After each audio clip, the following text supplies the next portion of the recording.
welcome to Block 3 of Paranormal Investigations. I'm Jeff Porter, the host of the Jeff Porter Show, and this is part of our program.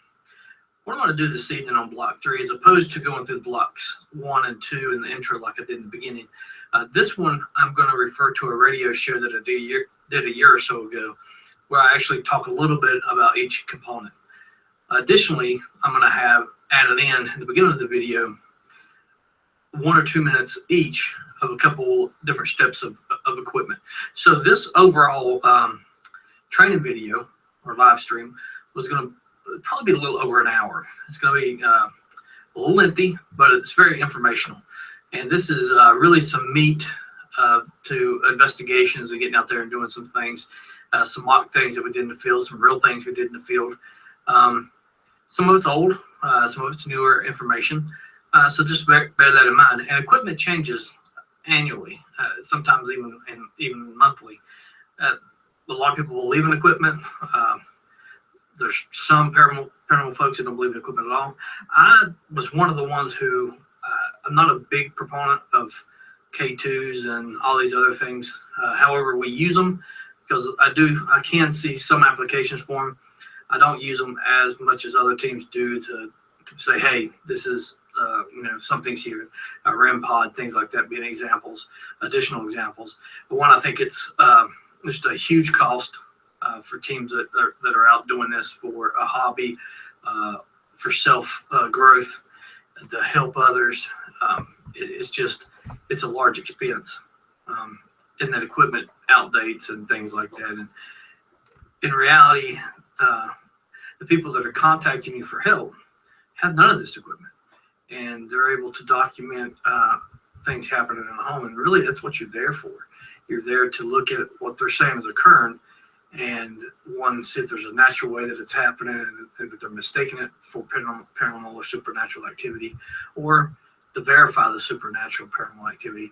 So if you're using just what the person calling or makes contact with you says is happening, you're doing the basics. You're doing what needs to be done to prove or disprove, because you're bringing in an outside party that is neutral to what they're reporting. And if you experience it, what more do you need at that point? Really, the equipment to identify a spirit. I use it for certain applications, and I use it for you guys that watch, and for property owners, because they've been led to believe in this stuff, believe in this equipment, and it's the end all be all, but it's really not. Realistically, when you go into that location, you're listening to what that property owner is saying, and then hopefully reenacting or getting to happen, or it to happen, what they're reporting, and then test that in some manner. So, an example, a basic piece of equipment that a lot of people don't carry. I have in the past. I don't carry it all the time, and I should. Is a level. Easy enough. Another piece of equipment that's pretty important is a digital thermometer, so you can take temperatures in rooms and things that can get baseline readings. So as my group, and that you're going to hear a lot of baseline. And baseline isn't a one-time event in an investigation. The baseline should reoccur in intervals throughout the investigation and in regular intervals. A true investigation set up correctly with people that cooperate as a team, which I'll be honest with you, even with my group, that's not always the case.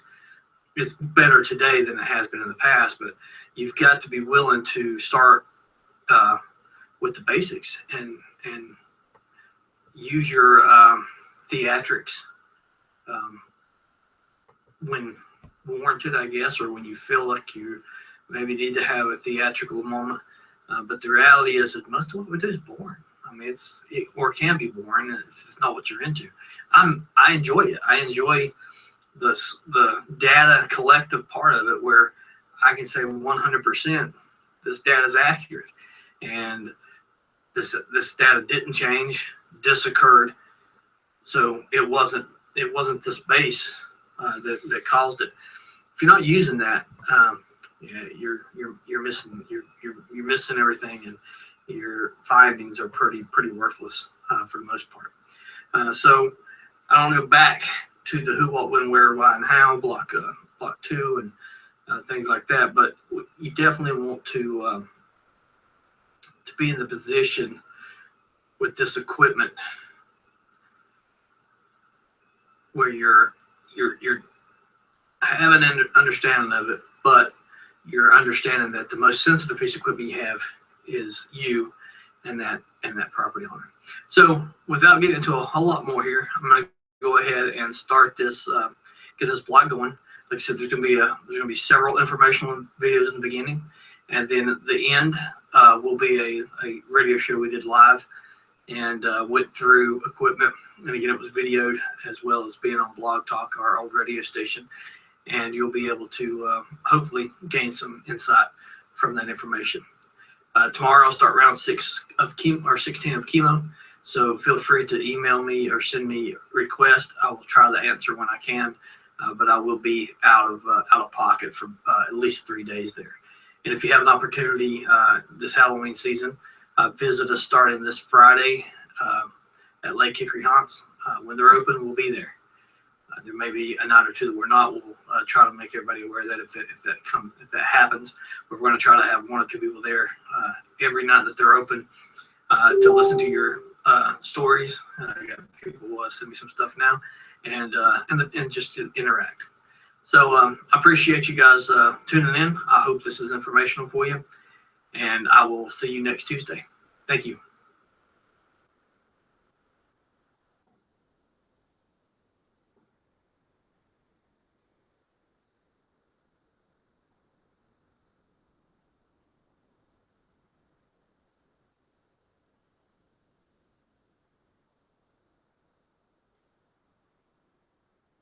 I'll give you a moment to read that reference to recorder.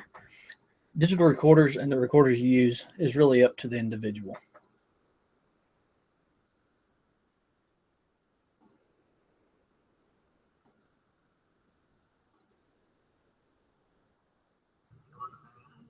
Do you like being a ghost?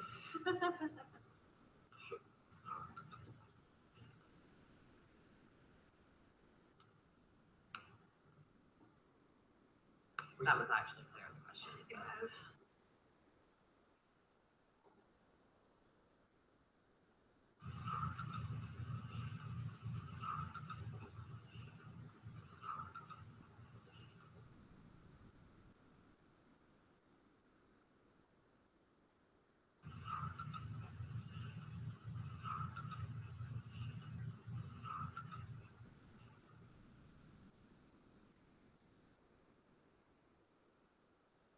Maybe against me, and I put my back against you. Okay. Sweet, gotcha.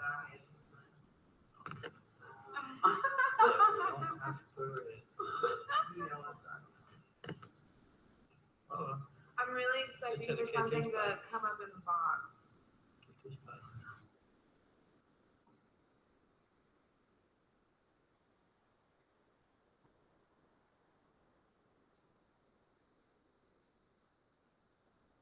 Is there anything we can do to help you? Okay. Can we give a message to someone? No. Okay. Yes. Yes. A husband? Maybe a wife? A father? A mother? A mother. Are you extremely upset? No. Are you happy? Yes. Okay. Donna was asking, can we help you cross over? Yes. Oh, wow. That's a big yes. Okay.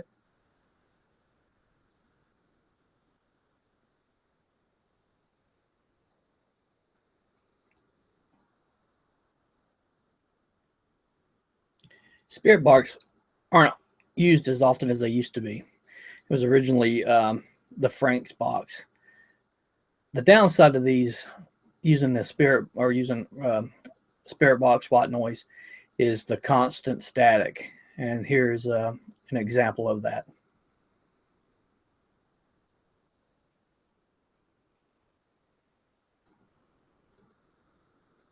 I'm going to go back down to the trail where we spoke with several down there. Would you go with us?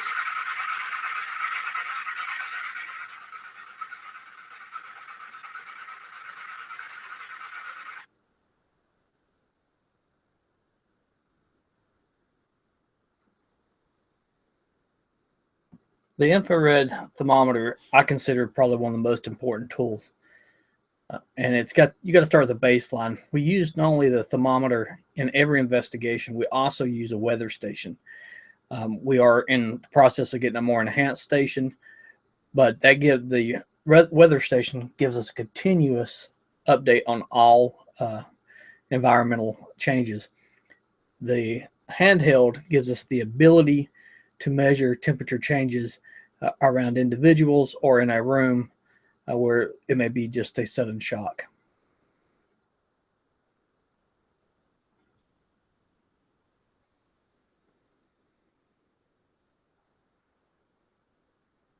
Okay, there's somebody here with us. I know that you're here. We can feel you. As you can see, he's been dropping it down to 63. We see our temperature gauge. You see this number? It says 64.3. What I want you to do is I want you to drop it down to 63 or less. It'll check it, but you have to come here and you have to take it. Drop that temperature. Can you drop that temperature for me, please? I know you want to. We're giving you some energy right here. If you would, please work on it. We started off at 64.7, so we're down to 64.4. Can you drop it for us? We're not here to hurt you. I want you to understand that. We're just here to document 64.3 and say that you're here, 64.3, and to know that you're here.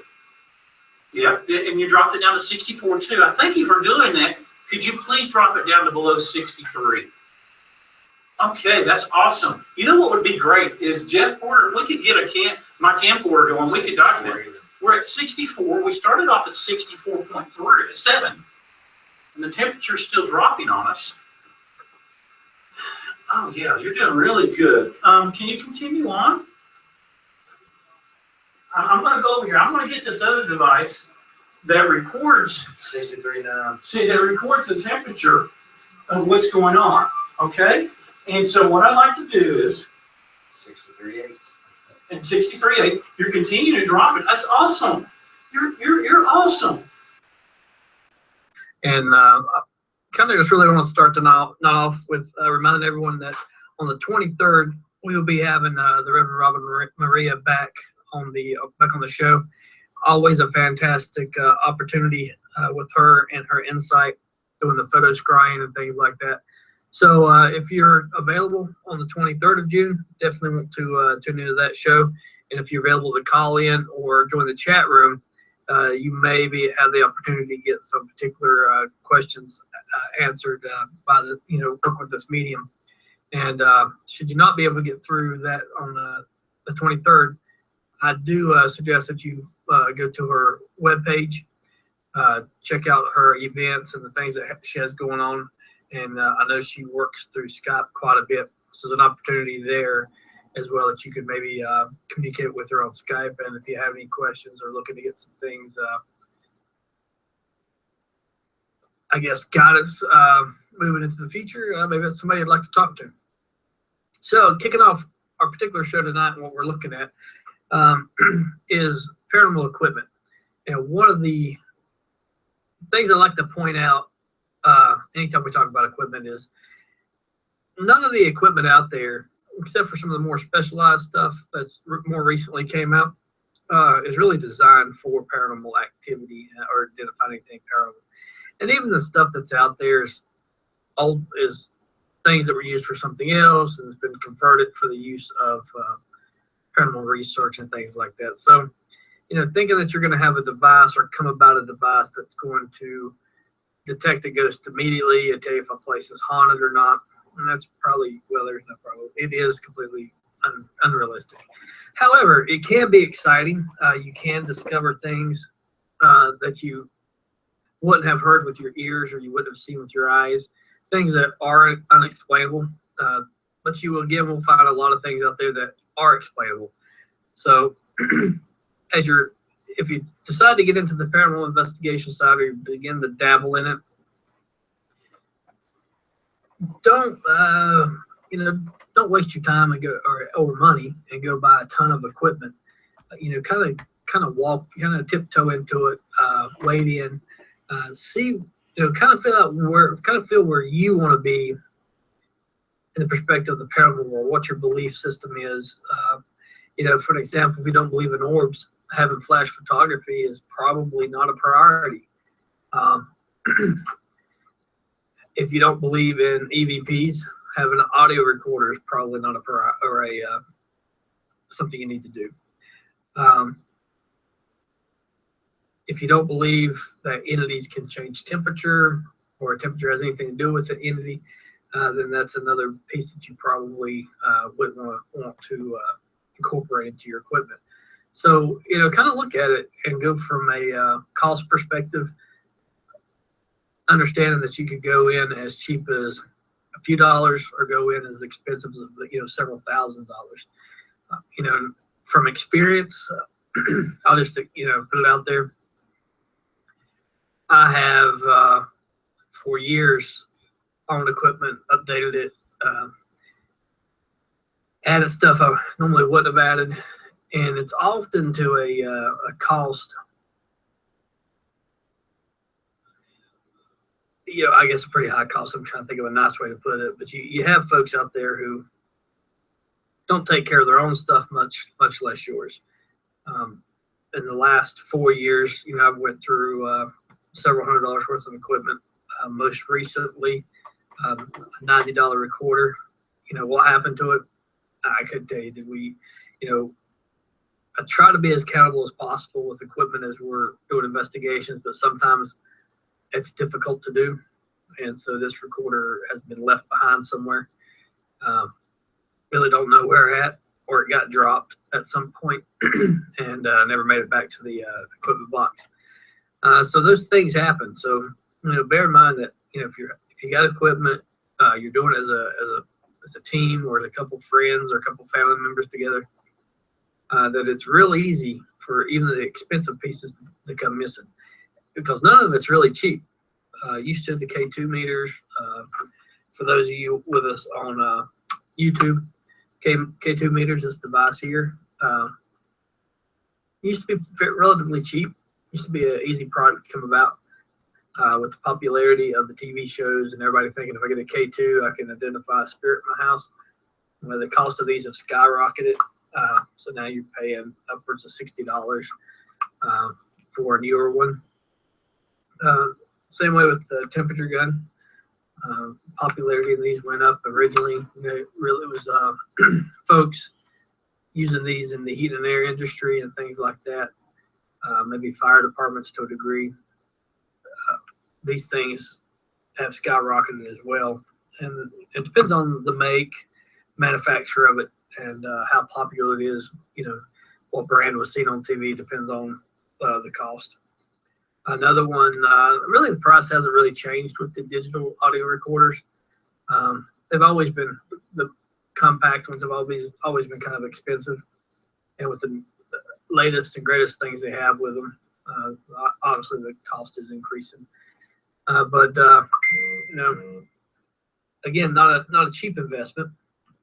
And with your digital camera, you can get different ones. I've always been partial to the point and shoot. With the point and shoot, all I gotta do is turn the thing on, get some kind of autofocus to it, set my flash, and go with it. We'll be talking about each one of these a little bit more in depth as we go. And then the digital video camera. Mine's a little out of date now. When I bought it originally, I think in 2000, 2013 for 2012. It was state of the art. It is obviously not quite up to par anymore, so it is on the list to be replaced. However, these little recorders, you can get them. You can get cheap ones as cheap as I guess about $100, $129, but you gotta pay for quality. Depending on what you're really trying to identify. On camcorders especially, I like to go slightly above middle of the road because you're going to have more clarity within the video, less likely to have debates over if something's real or not. Yeah, could you possibly miss something because of the clarity? Because it's going to auto take some things out, especially low luck stuff. That's a possibility, but I'm willing to live with it because that kind of findings is difficult to kind of deal with anyway, and you always have arguments within the team and other folks about what is good evidence or good findings and what is kind of subpar. Then the compass, really kind of incorporated the compass in our team with Lake Hickory Haunts. They donated this compass, and Lake Hickory Haunts has been a strong supporter of TUI, as us with Lake Hickory Haunts. So this particular compass has been on every investigation since bringing it to the team. Probably one of the more important ones to me is the flashlight. I have one where I can have just the light itself, or I can have low light, and I can have a different spectrum of color with that. Usually I go with just the standard beam or the red, but flashlights are important in our work, simply because we are going out into dark areas, into homes, into the wilderness and buildings and things, where I tend to like to leave lights on, others turn them off. The one piece I did leave out, try to slide over here, is the portable weather station. There's multiple sizes of the portable radio stations. Not radio stations, weather stations. This portable weather station is sold at Walmart. And I know our listeners can't see it on satellite radio or on our internet radio, but the ones on YouTube that are joining us hopefully can kind of show it. I don't know if you can see the display there, but basically what you're going to have on this one is an indoor-outdoor temperature, future forecast, pressure history, the moon phase, obviously the time and the date, and that's pretty critical on any investigation. What I like about this particular weather station and any of those portable ones is we have a remote, and we can place that remote anywhere, and it's going to relay the data from that area to the weather station control panel. And at base, where all of our equipment is set up, the person monitoring the DVR and the radio can also be monitoring this, and can make notations of any change in the barometric pressure, temperatures, things like that. And if we're not in that particular room actually doing an investigation, then they'll actually be able to track it at a distance, which really helps us out. So I think on the front side, this is the basic equipment. This is what I show to everybody. This is what we talk about. There's a lot more out there today. REM pods.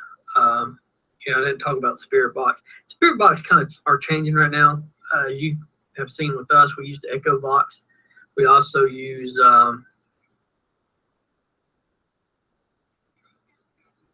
Ghost Radar, a couple of those other apps. Now, the main reason I like the Ghost Radar,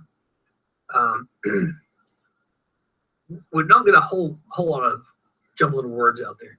I don't have the app with me because I have several different systems that I use. I don't have that particular app with me at the moment, but we will kind of go through the Echo Box and let you kind of hear the Echo Box as we go into the show. So, with that said, I did have quite a few emails that came in the last 24 hours about the show, wanting to know about equipment. Some of the stuff that you guys ask about, quite frankly, I don't use it. Some of it I just simply cannot afford. The other piece is the maintenance, the maintenance, the potential loss of the equipment is something that I'm not comfortable assessing to myself.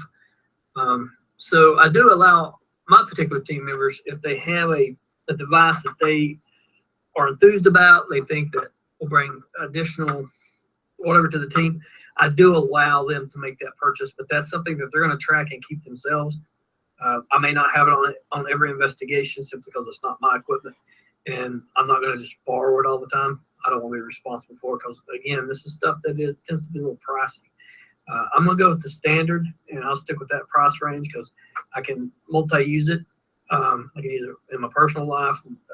Depending on what I'm doing in business right now, I'm not doing a whole lot in business with the DMV, so not that I'm using it in that field, but my previous life and some of the stuff I did in investigations, corporate investigations, I did use this equipment for secondary purposes. So with all that said, probably the most emails that I got and comments was related to the Echo Box. But I'm going to hit the Echo Box later on in the show. You know, I do encourage you, if you haven't, join us live on YouTube. You will obviously be able to see me there, but hopefully be able to see the equipment. And if anybody would, if there is any kind of difficulties with our screen, we're not showing up, let me know. We did have difficulties last week that I never was able to resolve. Hopefully I got those resolved this week. It seemed to have been resolved, so we'll find out. I haven't quite seen me out there yet, so I don't know. So if anybody's out there and wants to check YouTube for us, let me know. We're supposed to be live there. Hopefully you can see me and the equipment. I won't keep on say us because we're used to Courtney being here. All righty, with all that, there's a long spiel of stuff. I'm going to go ahead and get started with talking about equipment, but I do want to kind of just throw out there our call-in number is 347-637-1432. We are having some engineering issues or technical issues with the radio station. Kind of what I'm getting from the system folks out there is our engineers are working on a solution for audio file issues. In the meantime, as a quick fix, is to delete your browser cookies and clear browser cache, all that. So I don't know if that's just on our end or if that's on the end for you folks listening in. If you happen to have any kind of issues on the listening side, just close your browser out, clear out your cookies, and come back in and see if that helps you out. All right. So again, 347-637-1432, or message us on Facebook. I do have Facebook pulled up. So if you message us there, I will be able to get to your questions. All right, so I want to start with the flashlight because again, as I said, I do consider it the most important part or one of the most important parts. Oftentimes, most teams prefer to have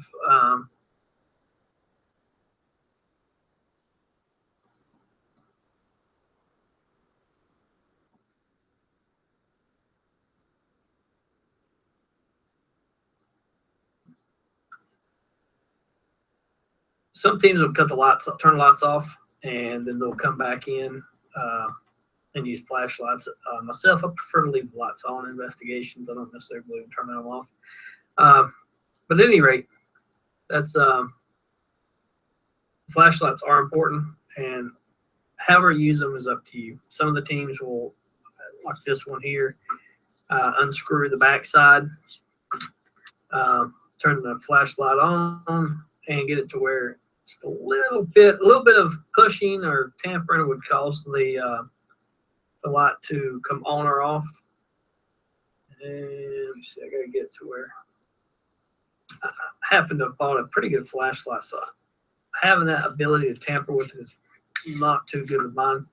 But if you have a flashlight with a little less, maybe a little cheaper, I should say, you could probably unscrew the battery cap one way or the other, just where the light cuts off, set it freely on a stand or on the ground or something, and if anything was to touch it or fumble with it, It causes a light to come on or off depending on what your preference is, and that would be an indicator to you that there could be, you could be communicating with something. And there has been documented responses of entities communicating by moving the flashlight.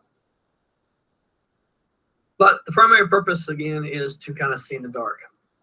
Some of the concerns that I have with just flashlights in general when you're inside of a building, we tend to point the flashlight at something we see or want to look at. So if we have to point the ceiling, or we have to point at a different place on the wall or behind us as opposed to where we're going, you can still walk into something, trip over something, or fall into something. So, I know it's a simple piece of equipment, but it can cause a lot of complex problems by not being used correctly. So if you're going to use the flashlight, use it as a means to light your pathway. Use it as a means to verify where you are, where you're ready to step, sit. Example, I used it in an attic space just a few weeks ago. I was going to poke my head in and take a look around in an older home, and I used the flashlight to look around the corners and things for any nails hanging down, anything I might bang my head on, cut, or quite frankly, spiders, mice, anything like that may drop on me. The low light piece of it, you can use it to help illuminate your video if you are in a dark scenario. You could also use the standard stream, standard light itself. That's really a personal preference, whichever one you want to use. Other than that, with the flashlight, I think all the other uses and explanations are pretty self-explanatory. So I'll leave that, it's one of those, leave up to you. You decide how you want to use it with your team. Use it as a communication device, use it just as a lighten your way tool, or use it for all the above. The only other thing that I can think of with the flashlight is it could help, used correctly, could help debunk orbs, and it could help with glare on photography, things like that. But I would, as a team, you're going to have to kind of, as you're in those scenarios, kind of work it out how it works best for you. Now, for our team, the static cam, and I've had several different ones over the years, different kinds.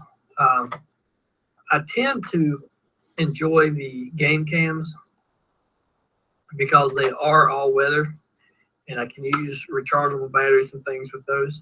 The particular ones I have now are a cheaper brand, still ran me about $180 each, and that's not counting the rechargeable batteries. In alone and rechargeable batteries, I'm probably sitting on about $200 worth of those in chargers, and don't always get the full bang for the buck, just simply because how we use them and how sometimes infrequently use those, and sometimes how much charge or not enough charge we're able to get to those batteries. So using these static cams, the game cam style, can actually be pretty expensive, more than you would have thought. The other thing with and if you're on YouTube, you're hopefully going to be able to see, or if you go back and watch it, kind of showing the inside and the out of the game cam or static cam. Basically, you can set this up anywhere. Great tool for Bigfoot hunting or any other kind of outdoor creature you may be trying to identify. The features of this particular one, you do have the video setting. You also have the multi-shot setting. And of course, like every other camera, you can set the date and the time. And this one has the temperature. I think most of them do that anymore. And that would give you a great foundation for when, so if you're not in the area, you may be able to look up on the Weather Channel or somewhere else a way of determining what the weather should be. And once you have that, you go look at your game cam. If you have a big difference in temperature, that may be something you want to, and have something odd in the photograph. Maybe that oddity is something that the temperature drop or increase explains, or maybe the simply having that temperature drop or increase helps explain to you what this to confirm what you think that this oddity in the photograph is. So at one time I had 4 of these. I'm down to just operating 2. One of the main reasons I'm down to just operating 2 is we have so many folks with cameras and on the team that we get a ton of photographs anyway. So really, these things are usually put in remote areas where we've had comments or suggestion that there's something walking or moving through there that we think we may, that let's say we think it's a person walking through, maybe not an apparition, or maybe it is an apparition. Then hopefully we'll get a photograph of either or both of those, depending on what the particular investigation is calling for. So I just want to take another break here for a quick second and just kind of toss out there our call-in numbers 347-637-1432. We do have Jackie on in the chat room, so if anybody would like to go in there and chat, feel free to do so. We also have Facebook up, so if you want to communicate any questions to me via Facebook or comments, please do so. More than glad to share that here online with us or open air with us, with everyone. Yeah, looks like we got one coming through right now. That, I'll kind of get to that. I'll go ahead and jump to that question because it is back on the flashlight. I can't tell you about the TV shows. I can't tell you what style of flashlight that they used. I wish I could. I've really never kept up with. I kind of know what their investigative style is. I have caught some of the shows, but actually to be able to tell you what style flashlight they used on a particular episode for a particular event, I couldn't tell you. You might be able to look it up or contact that group individually, through yourself, contact their get on their website and message them and see what flashlights they use for that. All I know is that you do one of 2 things. My flashlight loads from the rear, so I have to take the back side of the flashlight apart. Some flashlights load from the front. We take the actual bulb and housing it off itself. And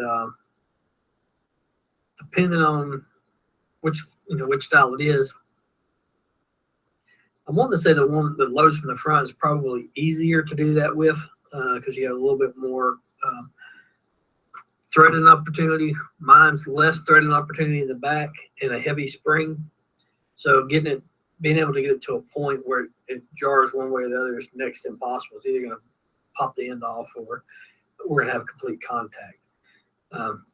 So I hope, I don't answer your question 100%, but I can't really answer it 100% because I don't know what those other teams use, and I've never really inquired to them to what it is. I do know that I have flashlights that we use here on the team that can be used for that, and it's usually something along the lines of Rayovac. I use that example, but like the $1 flashlights from Walmart or Dollar General or one of those companies. Okay, and so we've talked a little bit about the flashlight, a little bit about the static cam. The next one that I don't know. I'm struggling with this one. I'll go with the digital camera. Trying not to get too technical, trying to stick with simplicity here. This particular one that I have, if you're on YouTube, you'll be able to see it. If you go back later, you'll be able to see it. This particular one I have is a Canon. Again, it's getting a little older now. It's a power shot. Still a good camera. Probably about time for replacement. I have this one set up where I can take 3 consecutive shots. If it's on remote opportunity, I also have it set where it'll just take continuous shots if I'm manually using it. So being able to capture the 5 shots in a split second is pretty easy. It's not as good as your more professional styled cameras. We do have team members that have those. So I've not seen a need in myself into stepping up to the next level of camera, a more expensive camera, simply because we do have folks that have better quality equipment out there. I will tell you this: keep yourself familiar with your camera. Don't forget the features. Recently on investigation, I'd forgotten, and it's gonna sound dumb, but I'd forgotten the video record side of this particular camera. And so when I was attempting to capture something and I could not figure out how to capture it, I was frustrated. I was telling everybody, don't move, stand still. I'm trying to capture this. I was switching from flash to no flash, jumping around, and it never dawned on me to simply move it to film mode and videotape it. That would have done exactly what I needed to accomplish. But again, had something pretty exciting happen. I wasn't really thinking it through. I was trying to quickly, before this entity moved on, before this apparition moved on, I was trying to figure out a way to capture that moment. And so not a whole lot of didn't have a whole lot of thought processes going on at the moment, other than do it, and I wasn't really thinking it through. So make sure on the digital cameras, you know what your settings are, and you keep yourself refreshed to those, and don't get overly excited like I did. The other thing with the digital camera is make sure that your date and time is set. Make sure if you use GPS, make sure that it is set up correctly. Fresh batteries, of course. And let's see, having the file numbers. What I like about this particular one, most of the new ones that do it, you can actually set it up where it'll start a new day and a new set of file numbers.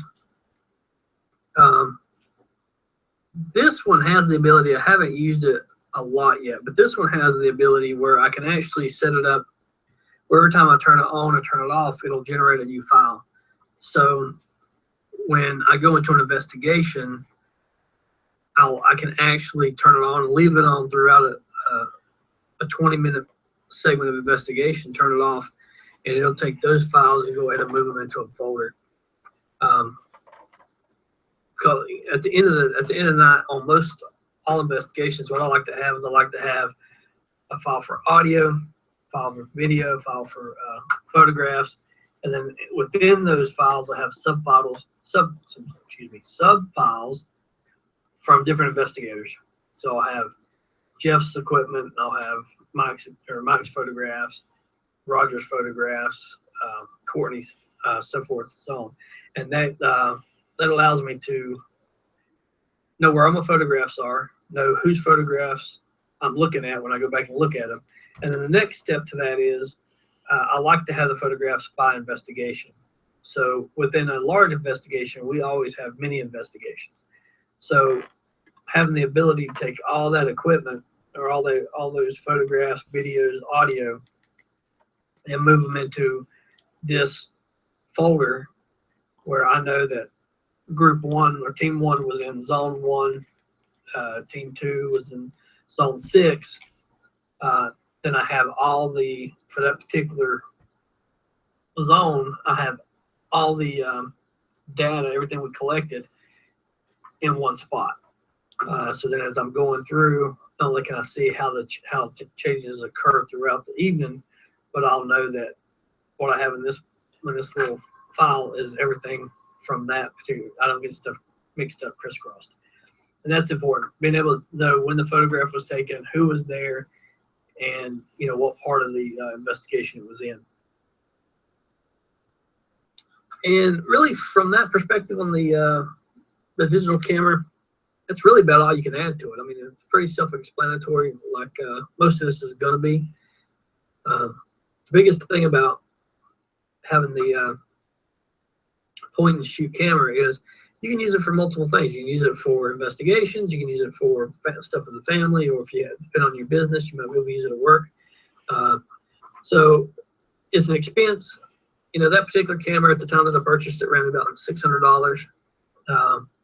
So again, these things aren't cheap, but it's stuff that you would be sometimes buying anyway. And depending on you, depending on what you're looking for in the equipment, depends on the cost that you're going to put out there. I could have easily have bought said to be a little bit more professional camera at the exact same price. However, this one had a few more features at the time that I liked, and I liked the concept of just being able to point and shoot, simply turn the flash on and off, not have to worry about interchanging lenses and things like that. Just a little bit more simplistic approach for me. The the next piece we're going to talk about is the audio recorder, and this one's, you know, the conversation here can be broad or it can be narrow. Really depends on everybody's attention span and what you think about EVPs. Well, EVPs, I've always attempted to gather EVPs. I've always believed in them. I've always believed that we have that ability to capture sound or communication from the other world or the other side, however you want to look at it. The thing with the audio recorder is it will pick up virtually anything. And you got to be careful. One of the things that I toss out there when we're talking about the audio recorder is, oh man, I hate talking about. You know, I had a couple team members had a really sensitive microphone, had a headset. There was about a 5-second, I think there was a 5-second delay in the record and then playback to the headset. We had a group of visitors, things like that, and we were doing an investigation. And I was approached by one of our team members and said, "Hey, we think one of these female guests that we have has passed gas." Well,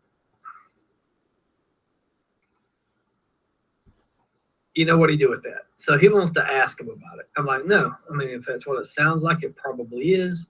You get an ultra sensitive microphone, it's probably going to happen. Very insistent that he does it.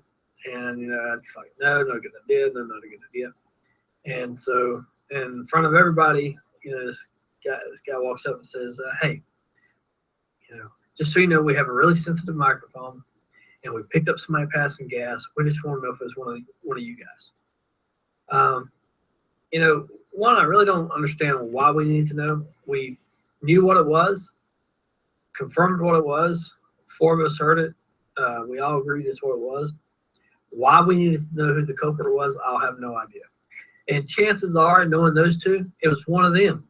And basically, they just want to, I don't know, show off or brag about their equipment. I'm not exactly sure what was going on with that. So just keep in mind, these things are very sensitive. They're going to pick up things that you don't want them to pick up. At the Oxford Dam example, we pick up a constant hum. I know I've said that before on the show. We also, at over 200 yards away, we also pick up the actual tires going over a bridge. So they are very sensitive. They're going to pick up things that you wouldn't think they would, and that could jeopardize your findings. If you do not have a bass sound already set and understand what this background noise is prior to going in and listening for EVP. Frogs, for example, we did run into some frogs at Oxford Dam the other week, and I was trying to figure out for the life of me what that was. Then we actually said on the audio, then when I go back and listen to the audio, I do hear us talking about, I do hear the noise, and at first I'm like, man, that's something, that might be something. And then I hear us talk about the frogs in the background, and us actually debating if we'll actually pick them up on the audio So, not only know your base sound before you're in an investigation, but keep track of it as you're in the investigation, because it may explain some of these EVPs you think you're getting. Because I have seen the event where people said an EVP saying something, and then we later discover that it wasn't an actual EVP. It was actually another device making a natural noise or a mechanical noise that it puts off. And it, the way the recorder picked it up and recorded it, it kind of sounds like something was being said. So not the person was wrong in it. It's just it took a little bit more analytical process to it than just saying, "Yep, that's somebody saying get out." So that's the audio recorder. Again, you can use it for multiple things. Record telephone conversations, notations in school, notations at work. Not that I recommend it, but I spy it at work, stick it under the desk or put it in places. I'm just kidding. Don't anybody do that. I'm just kidding. People do that. They leave recorders laying around. We had a team member with our team who would do that. Would just leave a recorder turned on, laying around, so they could hear what others were talking about or saying about them. You know what, folks? If you're that paranoid schizophrenic, probably don't want to be doing the ghost hunting stuff. But again, it can be used for multi-purpose. Really, with the recorder, there's not a whole lot more to be said about the audio recorder. I mean, you're either going to get a good EVP or you're not. And each group, person, society, they decide what they consider a good EVP or just a bad all-around EVP. So I'll let that walk us into the video camera. So if anybody's having anything pop up in the last little bit, you want to ask about a piece of equipment, feel free to send us something. This is one where I got quite a few responses last night and this morning from viewers and people who are going to be listening to the show. Is the camcorder. Man, I want to know what all features I have, what to look for, what's the best ones out there.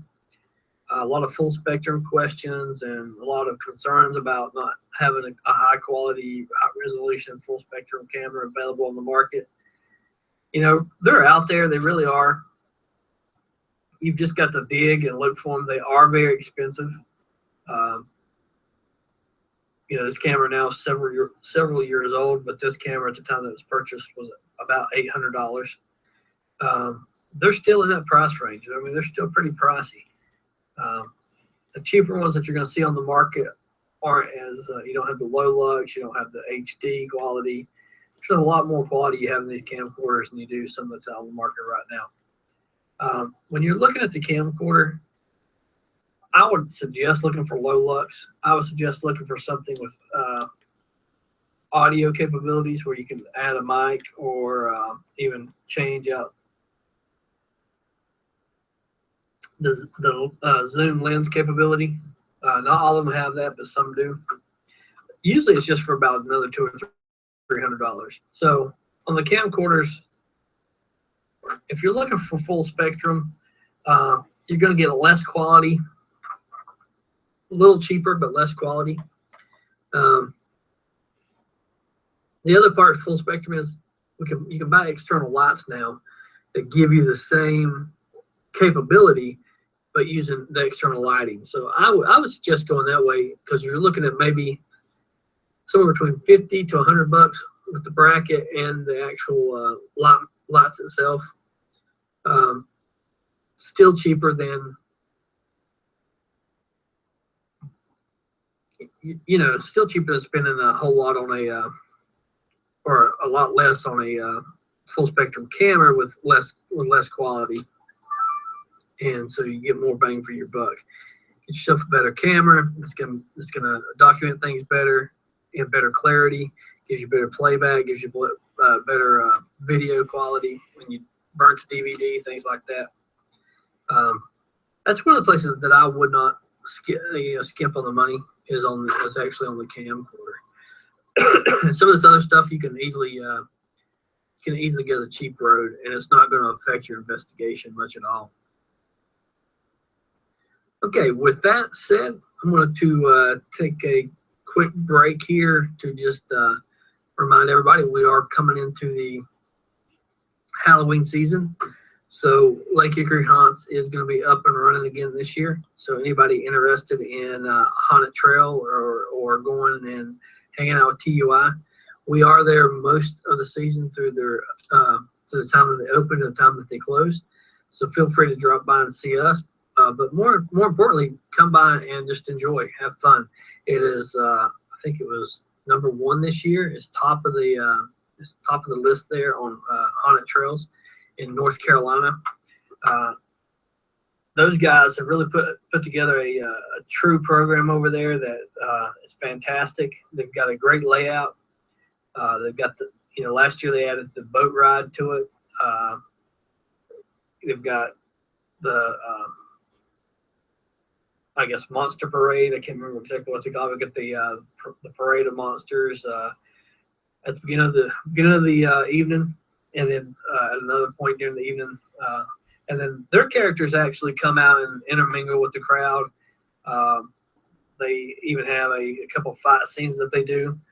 So if you're really looking at having some fun with your family, it is a great time. The line is long. I'm sure people have heard about that. But those guys do a really great job on making sure that there's enough stuff in the midway to keep you occupied if you desire to take part in it. They have added benches, and they've got picnic tables. They've got ways to take the load off and not have to stand there for as long. They last year they had the express line for a few extra dollars. You wouldn't have to stand in the long line. You could express to that line. And of course, they have a fantastic DJ. Does a great job out there. Plays some great music. Very funny guy. Throws stuff out there. Probably could learn a lot from him. Been listening to him now for 2 or 3 years. So definitely, if you have that opportunity to come out to Lake Hickory Haunts, I strongly recommend the place. Like I said, been there a lot myself. Not only from a TUI perspective, but from a visitor's perspective. I know I take got a teenage daughter. She goes out there. She loves it. Most people that come there recommend it over places like Scarowinds, and I think that's pretty impressive. If you got a location like that and they're recommending it over one of these large venues, per se has the bank in their pocket, can afford to do about anything, and you've got a great location right here in right outside of Hickory that is providing something that people find more entertaining and more likely to come back and return to visit as they would like Scarowinds. That to me is pretty impressive, and I do know that a lot of those folks come out or repeat year after year, and they're even repeat within the same season. So I think that speaks a lot to Lake Hickory Haunts. So again, I invite you out to Lake Hickory Haunts once they open up. You can find them at, if you'll just go to the Google and look up Lake Hickory Haunts, it'll Google you straight to them. They do have a video that was completed last year. It's a fantastic video. Doesn't give you all the ins and outs of what they have out there, but does give you a real perspective of how much fun you can actually have out at Lake Hickory Haunts. All right, so back to our display here of equipment. So we're now can kind of start, I guess, narrowing down and kind of finish where I want to finish at, which is on Echo Box. But we've talked about a little bit about each piece. Not a whole lot to say about the compass. The compass itself, again, was donated by Lake Hickory Haunts. But I really use this one in conjunction with the K2, which is a good transition into that. If you have electromagnetic field, you would hope to have some interference with the compass. And that's what we look for, and that's what we use the compass for. And I think it was one of Josh's questions when he gave this to us to use. So I do use it with the K2. So if I'm getting a lot of K2 activity, then I'll take the compass and I'll set it beside the K2 and I'll look for movement. What exactly am I going to get from that? I'm not sure. If it's there and I'm not having movement, then I have a K2 hit that's answering a question. I have movement. I'm not exactly sure what I think it's going to tell me, but to me, it just certifies more than anything that we're actually having communication. We're actually having something that's not there all the time reapproach the K2 to make a response. And not only is it triggering the K2, it will trigger the compass as well. The K2 itself, that can come at a couple different avenues. Some people use it as a detector, some people use it as a communication device. I use it for both.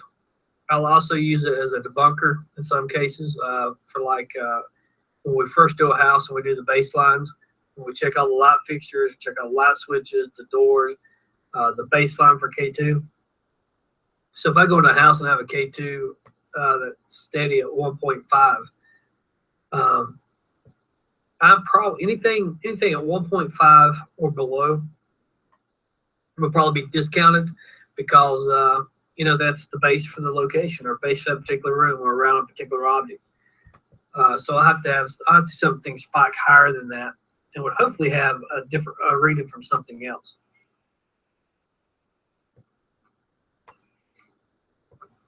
Now with the K2, I think pretty much everybody has seen these on TV or heard a little bit about them.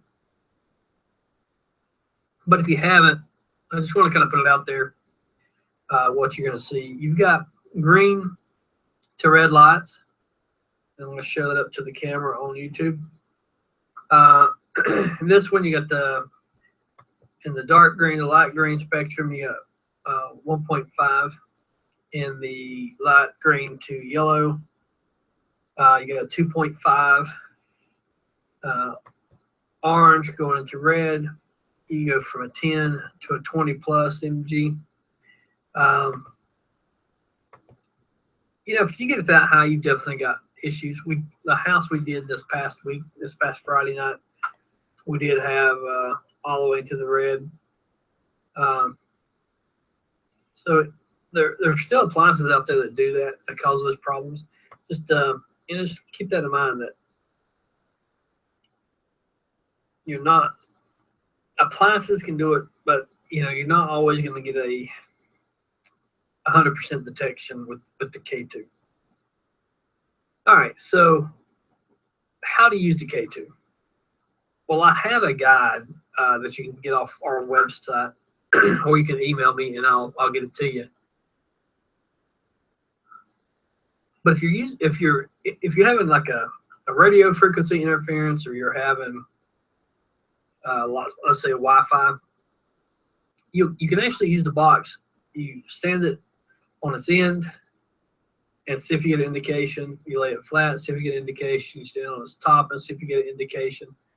So you do the sides the same way, and you basically just maneuver. And once you get a steady pulse, you then try to follow that pulse by moving the box to the right, to the left, backward, forward. If you're able to get a constant,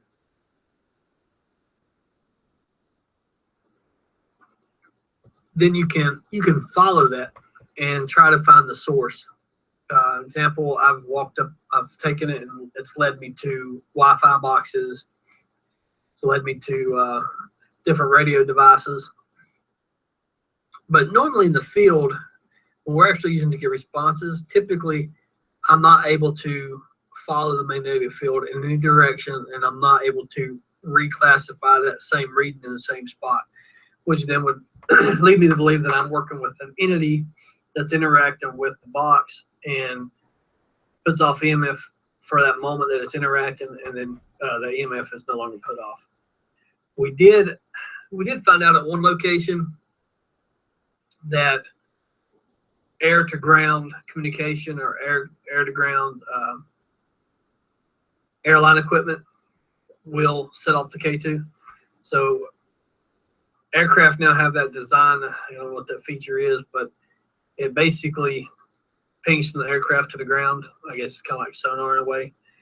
And it lets the pilots know and the plane know how close they are to the ground, or if they're coming into, like especially going through the mountainous area, where they're at in relation to the terrain.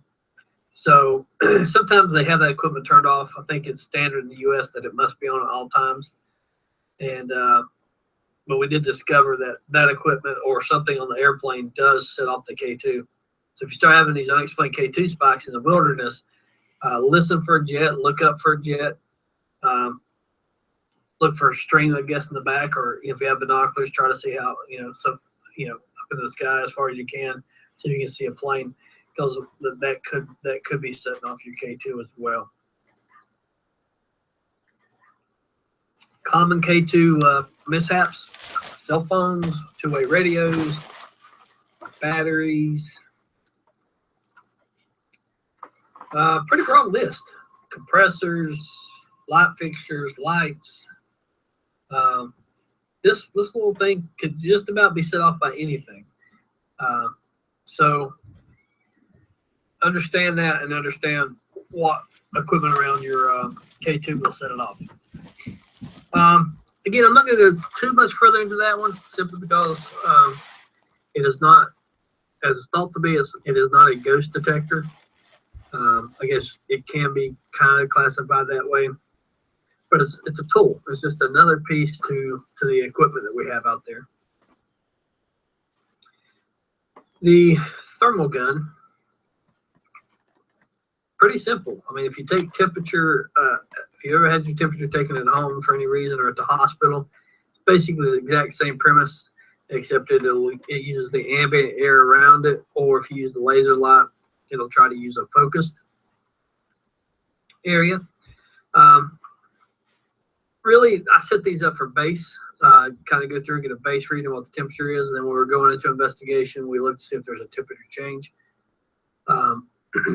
Depending on who you are, depends on what you're going to believe. If you believe that an angry spirit drops the temperature, or a spirit attempting to communicate drops the temperature, then you're more likely to get a response.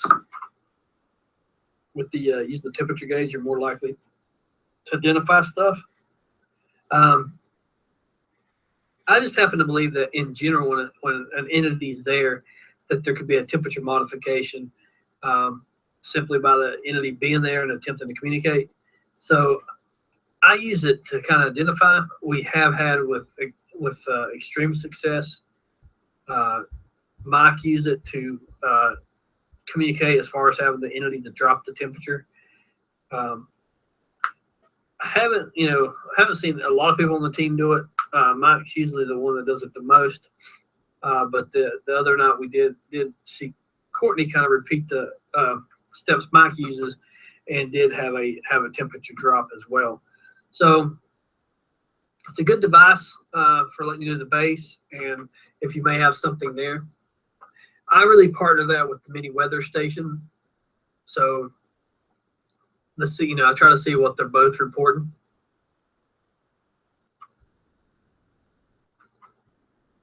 And a piece I did leave off with the K2 is we did develop a EMF pump a few years ago, and still use it to this day to try to give energy to some entities. But more often than not, I'm going to turn this on, it's going to get a little loud.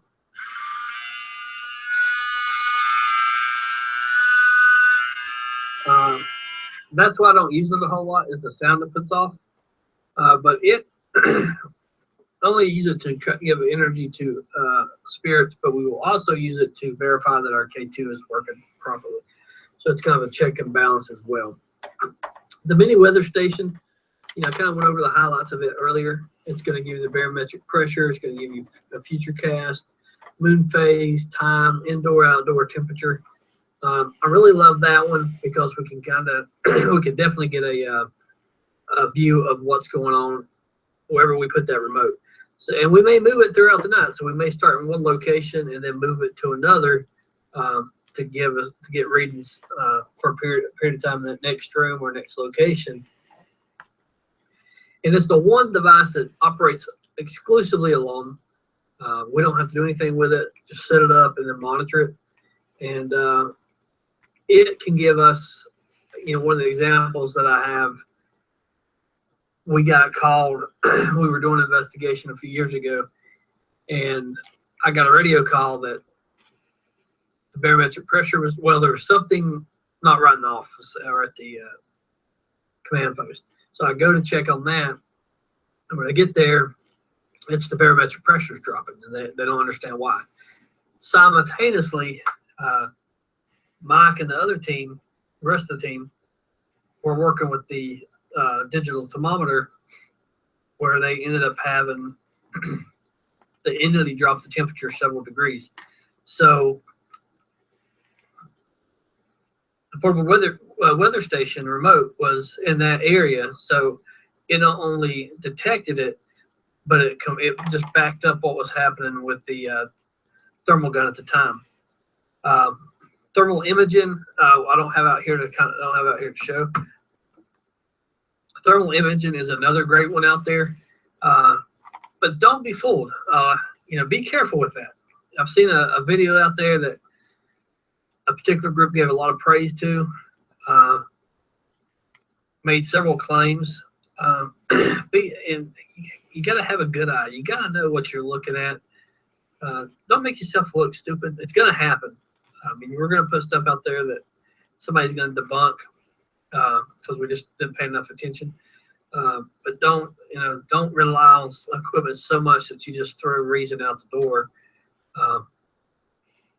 None of this equipment has depth perception, so you have to have it. You have to be in the area and understand what the layout of the area is. So you got to understand where the chairs are in relation to the stage, for example, or a table in relation to a wall. And that's the whole point in you being there as a human and visualizing this stuff, is so when you go back and review all this, you understand that depth. In this particular scenario, they claim to see 3 people sitting in seats. In reality, it's probably equipment under the stage giving off a heat signature, because none of it looks like a person at all. And then if you look at the depth, you begin to realize that there's no way they could be in the seat, because you're seeing at a distance a piece of it further away from the seats than what you think you see from the top side. So being able to judge the depth is critical, because then you're putting that out there and telling people things about a place or a home that just simply is not true. So with, again, that's just kind of a brief over the basic equipment. There's really no way that we could do a show on all the paranormal equipment out there. It would take, I know our outline for the show has us different equipment nights and things like that. So we will be going over additional. Okay, I know that was pretty lengthy and just a long conversation. Again, it was a radio show, though, and I just happened to be, at that point, had started doing the YouTube channel and just happened to be recording via video live stream for that purpose. I hope that answered some questions. No, it probably didn't answer them all. I couldn't really think of a better way to go through the equipment. I knew I'd done the radio show before with some of the basics. And then the videos in the beginning, which are part of our training program. We do give you a link to those videos, let you go look at them. And it really helps. I have those with me when we're doing investigations. And so I'm able to have 1 minute, 2 minute video for the new folks, if they're interested in watching it again, to kind of see, because people find it difficult to be doing EVP sessions that have never been on video before, and having to communicate that way, thinking that somebody's, they're videotaping me, they're watching me, they're going to play us back and listen to it. And people do have issues with that. People have issues with the photography and having the picture made. So, as you're getting into the paranormal world and doing these things, just keep in mind that, you got folks that are videoing, you got folks that are doing photographs, you got audio. And if you're not interested in that being seen by the public, then, probably don't maybe doing it. But anyway, so I'm going to wrap it up. This was a lot longer show than last week. Last week was probably 20 minutes. This week was an hour and 15 minutes so far. So, it, making a little difference there. What I did decide to do is I am going to go back and reproduce the original blocks to a little bit more like this one, and have it out there for the folks on YouTube. And that not that I want you sharing it with other groups or other things like that, but if you're interested in being a part of a group, you're always welcome to join TUI. But if you want to do your own thing, sometimes people don't work well with others, or they are not comfortable being around others, then I'm always willing to assist in the beginning of helping people start a team, as long as they're reasonably minded. I don't hold a high bar, but I do have a standard that I won't go under. I won't limbo too far for anybody. But at any rate, that would is an option out there for you.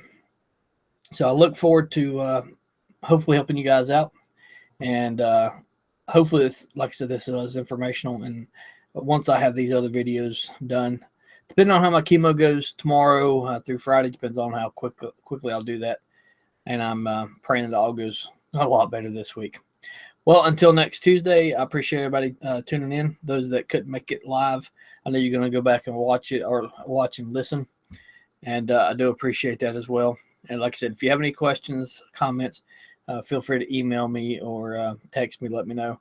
And as I'm available, I will get back with you. Alrighty, thanks.